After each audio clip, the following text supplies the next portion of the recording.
성경의 역사에서 수많은 믿음의 사람들이 있겠지만 아마 다윗처럼 사랑을 많이 받은 사람이 아마 없을 것입니다. 다윗의 이름은 구약에서 600번, 신약에서 60번 이상이나 그 이름이 등장합니다. 다윗의 이야기가 사무엘상, 사무엘하, 열왕기상, 역대상, 그리고 시편에 걸쳐서 가장 중요한 주인공처럼 등장하고 있습니다. 우리가 잘 알고 있는 그 시편의 절반이 또한 다윗의 시이죠. 그래서인지 이 데이빗은 영어권 이름 중에서는 아마 가장 많이 불리는 이름 중에 하나일 것입니다. 하지만 다윗이 이토록 사랑을 받은 것은 그가 정말 뛰어난 믿음의 사람인 것도 있지만 반대로 실수가 많은 사람이기 때문에 또한 그렇습니다. 누구처럼요? 바로 우리처럼 실수가 많았기 때문이었습니다. 다윗의 가장 대표적인 실수가 어떤 것이었습니까? 그 부하 우리아를 죽이고 그의 아내 밧세바를 취했던 사건이었습니다. 물론 사실 다윗도 처음부터 우리아를 죽이려는 그런 마음을 가지고 있지 않았습니다. 그 밧세바가 임신했다는 소식을 듣고 자기의 이 범죄를 감추기 위해서 요압 장군에게 편지를 보내서 우리아를 자기 궁전으로 불러들입니다. 그리고 그 우리아로 하여금 빨리 집으로 가서 밧세바와 동침하게 하려고 했는데, 하지만 우리아가 어떻게 반응합니까? 지금 자기의 부하들, 전우들이 전쟁터에서 싸우고 있는데 난 집에 갈 수 없습니다. 자기와 함께 했던 부하들과 그 길에서 잠을 자는 것이었습니다. 그만큼 충성스러운 부하였는데 결국 다윗은 자신의 그 잘못을 감추기 위해서 우리아를 가장 최전선으로, 가장 싸움이 치열한 곳으로 보내서 결국 죽게 만들었습니다. 자기의 칼을 든 것은 아니었지만 실제로 다윗이 우리아를 죽인 것이었죠. 그리고 우리아가 죽고 나서 그 애도 기간이 끝나기가 무섭게 밧세바를 데리고 와서 자기의 아내로 삼았습니다. 즉 이런 다윗의 죄악은 그 누가 보아도 그 죄질이 정말 불량한 그런 나쁜 것이었습니다. 실제로 나단 선지자가 다윗에게 찾아와서 어떤 이야기를 합니까? 그 부자와 가난한 사람의 이야기를 하면서 그 부자가 자기에게 온 손님을 접대하기 위해서 이 가난한 사람에게 정말 가족 같은 유일한 그 새끼양 한 마리를 빼앗아다가 자기 손님을 위해 대접했다라는 이야기를 했었습니다. 그 이야기를 들은 다윗이 어떻게 반응하였습니까? 사무엘하 12장 5절에 보게 되면 여호와의 살아계심을 두고 맹세하노니 이 일을 행한 그 사람은 마땅히 죽을 자라. 다윗이 분노했습니다. 자기가 보기에 이 사람은 죽어 마땅한 자입니다. 나단이 이어서 말하죠. 사무엘하 12장 7절에 나단이 다윗에게 이르되 당신이 그 사람이라. 그제서야 다윗이 깨닫게 되었습니다. 자신이 한 일이 얼마나 악한 일인지, 얼마나 하나님이 미워하실 만한 일인지 비로소 깨닫고 하나님 앞에 엎드려지기 시작하였습니다. 바로 그것이 우리가 잘 알고 있는 시편 51편의 말씀입니다. 이 시편 51편은 이런 제목을 가지고 있습니다. 다윗의 시, 다윗이 밧세바와 동침한 후 선지자 나단이 그에게 왔을 때입니다. 제가 16절과 17절 말씀을 한번 읽어보겠습니다. 시편 51편 16절 17절 말씀에 주께서는 제사를 기뻐하지 아니하시나니 그렇지 아니하면 내가 드렸을 것이라. 주는 번제를 기뻐하지 아니하시나이다. 하나님께서 구하시는 제사는 상한 심령이라. 하나님이여 상하고 통회하는 마음을 주께서 멸시하지 아니하시리이다. 나단이 자기의 잘못을 지적했을 때에 그가 회개하며 상한 심령을 가지고 하나님께 나아가는 시였습니다. 사실 이때 당시의 시기가 다윗이 밧세바와 그 불륜을 저지른 지가 이미 1년도 지난 시점이었습니다. 왜냐하면 그때는 이미 다윗과 밧세바 사이에 이미 아들이 태어났기 때문이었습니다. 그 1년 동안 얼마나 많은 제사를 드렸겠습니까? 다윗이 얼마나 많은 번제를 드렸겠습니까? 그러나 다윗이 무엇을 깨달았습니까? 지난 1년 이상의 기간 동안 내가 하나님께 수많은 제사를 드리고 번제를 드리고 하나님께 예배했다고 생각했지만 하나님 그것을 기쁘시게 받을 수 없는 것이었음을 깨달았습니다. 내가 하나님의 이름을 수도 없이 불렀었지만 마치 그 하나님의 자기의 죄악을 모르는 것처럼 하나님 앞에 숨겨왔던 자기의 더러운 죄악을 발견한 것이었습니다. 하지만 하나님의 은혜와 그 자비가 얼마나 놀라운 것입니까? 분명히 다윗의 죄악은 다윗 스스로 생각하기에도 마땅히 죽을 만한 죄였는데 하나님께서는 상하고 통회하는 심령을 가지고 나온 그 다윗을 그 죄악을 용서하시고 그를 받아주십니다. 그것이 하나님의 놀라운 은혜인 것이고 그러므로 회개가 그만큼 중요한 것입니다. 하지만 우리가 잊지 말아야 할 것이 한 가지 있습니다. 하나님께서 다윗의 죄를 용서하셨지만 다윗은 그 죄에 대한 대가를 치러야 했다는 것이죠. 사무엘하 12장 13절 14절 말씀을 제가 다시 한번 읽어보겠습니다. 다윗이 나단에게 이르되 내가 여호와께 죄를 범하였노라 하매 나단이 다윗에게 말하되 여호와께서도 당신의 죄를 사하셨나니 당신이 죽지 아니하려니와 이 일로 말미암아 여호와의 원수가 크게 비방할 거리를 얻게 하였으니 당신이 낳은 아이가 반드시 죽으리이다 하고. 결국 나단 선지자의 그 경고대로 다윗과 밧세바 사이에 태어났던 그 아이가 하나님의 치심으로 그 병으로 죽게 되었습니다. 다윗이 일주일 동안을 금식하며 하나님께 매달렸지만 하나님께 기도하였지만 다윗에 대한 심판으로 그 아이는 죽고 말았습니다. 즉 이를 보면서 신앙생활하는 우리가 무엇을 깨달아야 되겠습니까? 신앙생활을 하다 보면 이런 어리석은 사람들을 만날 때가 있습니다. 무슨 잘못을 범했든지 회개하면 해결된다라는 그런 생각을 가지고 있는 것입니다.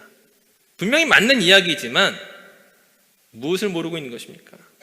우리의 중심을 보시는 하나님께서 속지 않으시겠지만 그리고 비록 우리의 잘못을 우리가 깨닫고 회개하였을지라도 그 우리의 잘못에 대한 대가를 치르지 않고 그냥 넘어갈 수 있는 문제가 아니란 것입니다. 우리의 삶이 그렇게 단순하지만은 않다는 것이죠. 그 죄짓기까지 내가 만들어왔던 그 모든 경험과 기억과 그 모든 과정이 결국 오늘 나의 삶을 만들게 된다는 것이죠. 또한 내 미래의 삶을 영향을 끼치게 된다는 것입니다.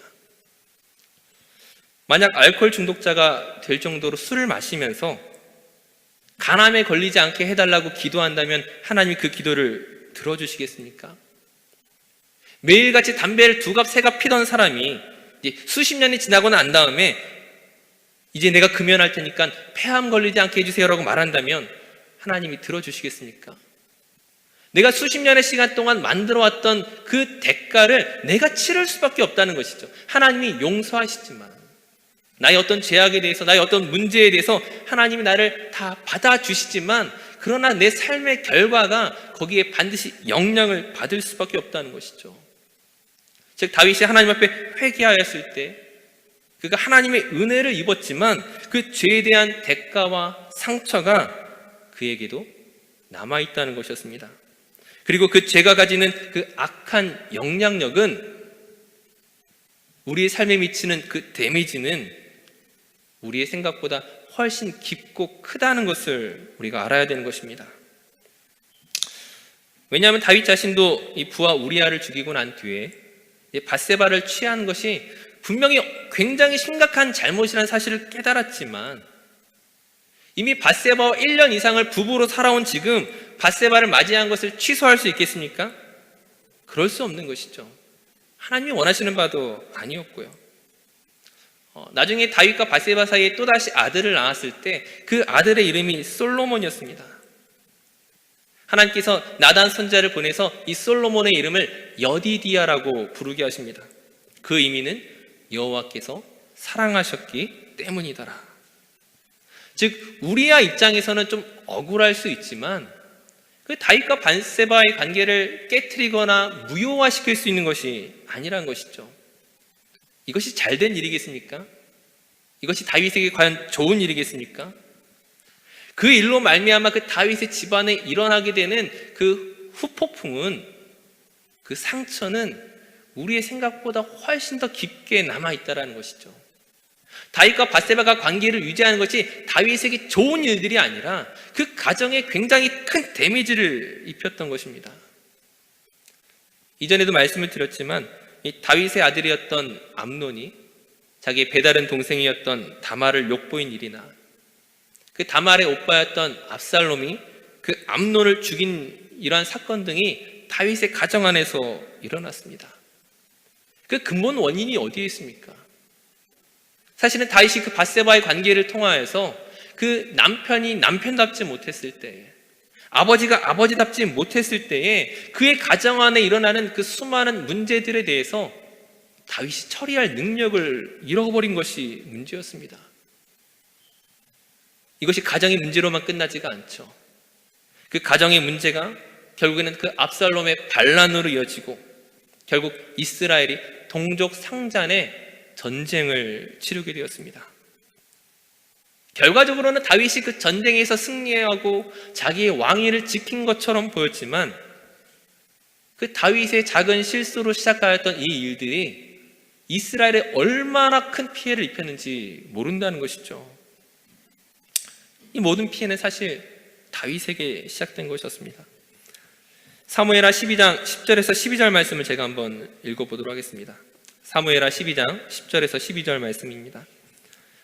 이제 네가 나를 업신여기고 햇사람 우리아의 아내를 빼앗아 네 아내로 삼았은즉 칼이 네 집에서 영원토록 떠나지 아니하리라 하셨고, 여호와께서 또 이와 같이 이르시기를 보라 내가 너와 내 집에 재앙을 일으키고 내가 네 눈앞에서 내 아내를 빼앗아 내 이웃들에게 주리니 그 사람들이 네 아내들과 더불어 백주에 동침하리라. 너는 은밀히 행하였으나 나는 온 이스라엘 앞에서 백주에 이 일을 행하리라 하셨나이다 하니. 지금 나단 선지자의 그 예언처럼 칼이 다윗의 집에서 떠나지 않게 된 것이었습니다. 그 밧세바의 사건으로 말미암은 것이죠. 이것이 예언의 형식으로 선포되었다고 해서 하나님께서 다윗을 징계하시기 위하여 이 모든 상황과 여건들을 하나님이 조작하시고 하나님이 만드신 것입니까? 그런 것이 아니죠. 하나님이 그렇게 만드셨다는 것이 아니라 그 다윗의 죄악에 대한 그 후유증이, 그것으로 말미암아 자기 가정을 방치한 일이, 다윗 스스로의 그 모든 문제가 이 모든 어려움과 아픔을 만들어냈다는 것입니다. 즉 다윗과 밧세바 사이에 태어났던 첫 번째 그 아이를 치신 것은 하나님이셨지만 그 이후에 일어나게 되는 다윗의 가정과 이스라엘에 일어났던 이 모든 일들은 그 죄의 영향력이 그 다윗으로 말미암아 시작된 일이었다는 것입니다. 그리고 이제 이 사건이 오늘 본문의 두 번째 회개까지 연결되게 되는 것입니다. 역대상 21장은 다윗이 인구조사를 하게 되고 하나님께서 이를 악하게 여기사 전염병으로 이스라엘을 치신 사건이었습니다. 인구조사가 왜 제약이냐면은 그 인구조사를 하는 이유는 세금을 많이 걷고 그리고 군사로 모집할 사람을 파악하고 확인하기 위해 인구조사를 하는 것입니다. 하지만 하나님께서 이 일들을 굉장히 악하게 보시는 것이죠. 왜 그렇겠습니까? 이스라엘은 하나님의 나라이기 때문에 돈과 군사로 유지되는 나라가 아니라 하나님이 다스리는 하나님의 방법으로 그 모든 통치가 이루어져야 되는데 지금 다윗이 인구조사라고 하는 세속적인 방법을 지금 가지고 왔기 때문에 문제가 되는 것입니다. 구약의 율법을 보게 되면은 신명기 17장 16절 17절에 하나님께서 그 모세를 통하여 이스라엘의 왕을 세우기 이전에 왕의 규례를 이미 정하신 것이 있습니다. 제가 말씀을 읽어보게 되면 그는, 즉 왕은 병마를 많이 두지 말 것이요 병마를 많이 얻으려고 그 백성을 애굽으로 돌아가게 하지 말 것이니 이는 여호와께서 너희에게 이르시기를 너희가 이후에는 그 길로 다시 돌아가지 말 것이라 하셨음이며 그에게 아내를 많이 두어 그의 마음이 미혹되게 하지 말 것이며 자기를 위하여 은금을 많이 쌓지 말 것이니라. 이것이 하나님께서 세우신 왕의 규례입니다. 많은 은금과 많은 병사와 또 여러 지방의 호족들과 결혼하는 이런 모든 것들을 통하여 내 왕위를 지키려고 하지 말라는 것입니다. 근데 그 하나님의 말씀을 그 누구보다 잘 알고 순종해야 하는 다윗이 왜 인구조사를 한 것입니까? 앞서 이 모든 사건이 연결되어 있다고 말씀드린 것은 결국 그 다윗의 죄악으로 시작된 이 가정의 문제가 동족 간의 전쟁으로 번지게 되면서 비록 다윗이 전쟁에서 승리했지만 이스라엘 왕으로서의 그 위치가 굉장히 불안하고 애매하고 모호하게 되었기 때문이었습니다.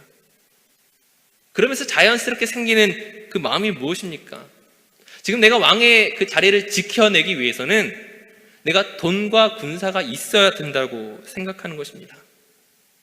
물론 세속적인 나라에서는, 일반적인 나라에서는 왕의 자리를 지키기 위한 당연한 방법일 수 있는 것이지만, 그러나 계속 말씀드리는 것처럼 이스라엘은 하나님의 나라이기 때문에 이것이 심각한 문제가 된 것이었습니다. 역대상 21장 3절 말씀에 요압이 다윗에게 무엇이라고 말하면서 만류하고 있습니까? 요압이 아뢰되 여호와께서 그 백성을 지금보다 100배나 더하시기를 원하나이다. 내 주 왕이여, 이 백성이 다 내 주의 종이 아니니까 내 주께서 어찌하여 이 일을 명령하시나이까? 어찌하여 이스라엘이 범죄하게 하시나이까? 하나. 지금 하나님이 원하시면 지금 왕의 백성을 100배나 더하실 수 있고, 그리고 이 백성을 하나님께서 왕에게 맡기신 것인데 왜 다른 방법, 다른 생각을 찾냐라고 지금 만류하고 있는 것입니다. 하지만 불안해진 그 인간의 마음이, 나의 자리를 불안하게 여기는 그 다윗의 마음이 그 인구조사를 강행하였던 것입니다. 그리고 그 전염병으로 말미암아 이스라엘 백성 7만 명이 죽고 나서야 지금 다윗이 자기의 죄를 깨달은 것이죠. 자기의 백성 7만 명이나 죽고 나서야 지금 하나님께 다급하게 엎드리는 것입니다. 감사한 것은 그 다윗의 첫 번째 회개처럼 이 두 번째 다윗의 회개도 하나님이 받아주십니다. 왜냐하면 하나님은 자비롭고 은혜롭고 노하기를 더디하시고 인애가 크신 분이기 때문이었습니다. 하지만 그 모든 역사의 과정을 통하여 우리가 깨닫게 되는 것이 무엇입니까? 하나님 그 회개를 받아주셨으니까 그걸로 끝난 것입니까? 더 이상 아무런 문제가 없는 것입니까? 그렇지 않다는 것을 지금까지 살펴본 것이죠. 죄가 얼마나 우리의 삶을 무너뜨리려고 하는가 우리는 바라봐야 하는 것입니다. 다윗이 그 잘못을 범하였을 때 자기의 침상을 눈물로 적시며 기도하며 회개하였지만 일의 결과가 단순하게 끝나지 않는다는 것이죠. 사실 오늘날 우리는 다윗과 비교할 수 없는 하나님의 은혜를 경험한 사람들입니다. 예수 그리스도의 보혈은 죄와 사망으로부터 우리를 건져냈습니다. 우리가 무슨 다윗처럼 어떤 대가를 치러야만, 어떤 징계를 받아야만 구원받는 그런 차원이 아니란 것이죠. 예수 그리스도의 보혈은 우리를 하나님의 자녀 되게 하고 이제는 생명에 속한 자로 우리의 삶을 바꾸었습니다. 하지만 우리도 오해하지 말아야 할 것은 사단은 우는 사자와 같이 삼킬 자를 찾고 있다는 것이죠. 그 죄의 영향력 아래에서 하나님이 주시는 그 기쁨을, 그 복음을 온전히 누리지 못하도록 그 죄의 유혹 아래 우리를 가두어 놓으려고 애쓰고 있다는 것이죠. 우리가 근심하고 날마다 깨어 기도하지 않으면 그 다윗의 실수가 그 지속적으로 그의 가정과 그의 나라를 무너뜨렸던 것처럼 오늘 우리의 삶을 피폐하게 만들 수 있다는 것입니다. 사랑하는 성도님들, 우린 너무나 연약한 자들입니다. 어찌 보면 매 순간순간 하나님 앞에 나아갈 때마다 날마다 회개해야 할 만큼 우리 삶에는 많은 문제와 또 부끄러움과 연약함과 어려움이 있습니다. 중요한 것은 그 죄의 영향력 아래에 우리가 여전히 살아가도록 우리 자신을 내버려 두지 마시고 날마다 예수 그리스도를 복음 가운데 선포하며 저와 여러분의 삶을 성령께서 주관하시도록 날마다 하나님께 내어 맡기는 것이 필요한 것입니다. 앞서 말씀드렸던 것처럼 하나님께서 저와 여러분에게 베푸신 은혜는 다윗과 비교할 수 없는, 여러분이 생각하는 것보다 훨씬 더 놀랍고 훨씬 더 깊고 훨씬 더 크다는 사실을 기억하시기 바랍니다. 하나님께서 정말 비싼 값을 치르시고 자기의 독생자 예수 그리스도를 십자가에 못 박기까지 저와 여러분을 사랑하신 것을 기억하시고 그 하나님의 복된 삶을 누리기 위하여 날마다 기도하며 주님 앞에 나아가야 할 것들을 멈추지 않으셨으면 좋겠습니다. 습관적인 회개가 아니라 그 성령의 이끄심 속에 은혜를 고백하며 은혜 가운데 살아가는 귀한 믿음의 성도님들 되시기를 주님의 이름으로 축원합니다.